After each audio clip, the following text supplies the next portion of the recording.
Shine design and print मा बनेको यो फ्रेम मेरो जीवनको सबैभन्दा सुन्दर प्रेम।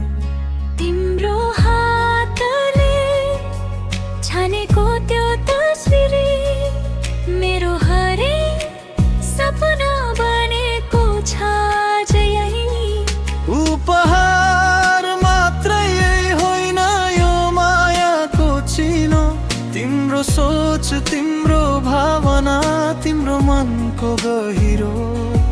यो फ्रेम सँगै तिमीले दिएको भरोसा मेरो जीवनको सबैभन्दा ठुलो सम्पत्ति हो आज। धन्यवाद मायालु यो Design and print. Print your vision.